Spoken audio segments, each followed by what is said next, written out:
Today is the day that I gave birth to my second born daughter, who now turned 27. She no longer observes her birthday, but I honor her birthday because it was the date that I labored her, okay? My whole body pushed out her labor through the whole night. And I had a birth story I wanted to share with you all. Real quick, hold on a second. So I called my second born before she went to go to work at APS this morning. She's a teacher for high school here in Atlanta. So I was telling her her birthing story, and I told her I was going to do a post and I was going to share it here on the internet. And I started to cry because it's very emotional, and I've had to do some healing regarding her birth story. So during the time where I went into labor, 1997, on October the 28th, we had no power. We lived in Lansing, Michigan, and both our parents kind of sort of lived around each other in Lansing. So we had to go to our parents' house. And at the time we were engaged, we were not married, but we were already living together. Okay. I had already had a child. And so he dropped me off at my mom's house. I'm in labor, not heavy, contractions or nothing like that. I wasn't dilating, but I was having contractions, and they grew stronger through the night. So I had to sleep through that. I had no one there rubbing my back, rubbing my legs, and getting me water in the middle of the night. I had to sleep through that pain and wait for him to come back to pick me up the next morning. That was crazy. Hold on, y'all. Hold on. I'm trying not to get him. First, I don't want anybody to ever go through that type of loneliness, that type of pain by themselves.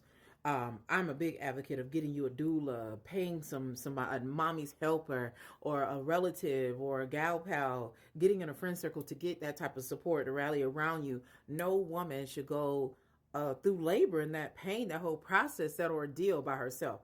My ex-husband did the best he could. And when he was there, you know what I'm saying? He did. And that's the reason why we stayed like glued together for the most part when we were married.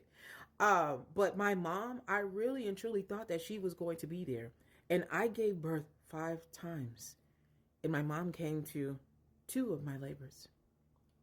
The oldest one, she came down from Michigan. I was in South Carolina. And she came in the room and out the room. My grandmother was there. She did a wonderful job. She stayed the whole time.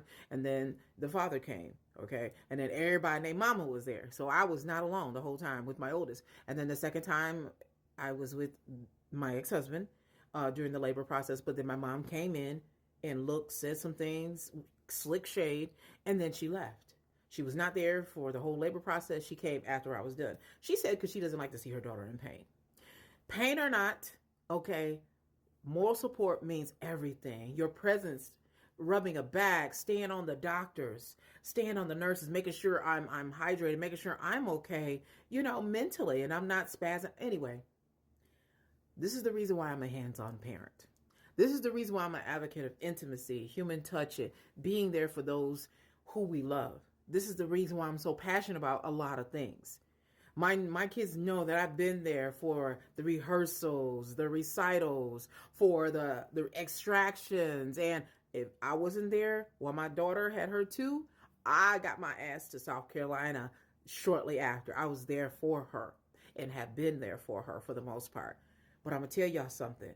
That brings a lot of trauma, and I had to release the resentment around my mom and the fact that she's expecting me to be something that she wasn't for me.